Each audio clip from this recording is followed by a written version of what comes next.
Think about product life cycle concept. So let us see what is the concept of product life cycle. So under this concept, we have taken two dimensions related to a marketing of product. One hand, we have taken sales, and another dimension we have taken the time. Okay, with this two dimension, we are considering a product having a life cycle. Okay, so the product, it is considered that a product, each product has its own life cycle. Okay, and this concept is called product life cycle concept. And there are four basic stages of product life cycle. One stage is introduction, then its growth, then its maturity, and its decline. So if we plot a sales figure of any product with respect to time, then we'll be having this kind of bell-shaped curve. Okay, and here we have different stages of product life cycle. First stage is introduction stage. Second stage is growth stage. This is growth stage, so sales is increasing rapidly here. Then it's called then is maturity stage. So rate of growth diminishes, and then the sales starts declining at this decline stage. So there are four basic stages of product life cycle: introduction, growth, maturity, and decline. Now let us look at different claims of product life cycle concept. So products have a limited life. So under this concept, we need to assume that products have a limited life. Product sales pass through distinct stages, each with different challenges and opportunities. Why product life cycle concept is important? Because each stages of product life cycle offer different kinds of opportunities and challenges to the marketers. Profits rise and fall at different stages. You can see if you look at the curve, product life cycle curve.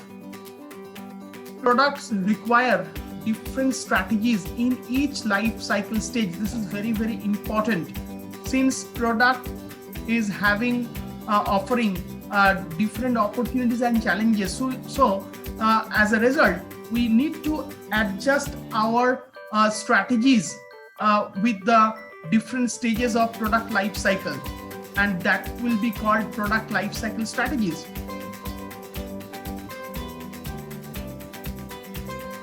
Now let us look at the different characteristics.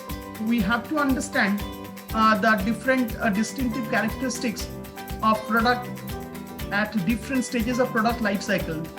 So at introductory stage, on introduction stage, sales of the product, low sales, because we have just introduced the product. In growth stage, rapidly rising sales. At growth stage, sales increases rapidly. And maturity stage, we can have the peak in sales. Costs. What about costs? At introductory stage, higher cost per customer. Okay, since we have to go for promotion at the introductory stage. So any product is launched in the market. When a product is launched in the market, we have to enter the market with aggressive promotional strategies. So that would require huge cost. So high cost per customer. Growth stage, average cost per customer, because number of customers increases. Then low cost per customer. At maturity stage, our cost becomes low. Profits. What about profits? So introductory stage, profit is negative, because at introductory stage, this revenue is not much high. So profit is R minus C. Then at introductory stage, cost is high, revenue is comparatively low. As a result, profit is negative. Okay. At growth stage, so at growth stage, R starts increasing. As a result, then profit might rise. Okay. Rising profits. Maturity stage, profit is maximum.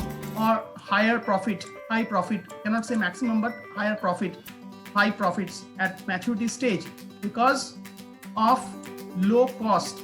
So cost, you do not spend much on promotion. Okay, so cost is lower, and as a result, R is higher, so this profit is high. Customer, number of customers. At introductory stage, we may have few customers. Okay, growth stage, growing number of customers, large number of customers at growth stage, and maturity stage, stable number beginning to decline. So number of customers do not increase at this stage. It might get saturated. Number of customers might get saturated, and my numbers might start declining. So that's all about different characteristics of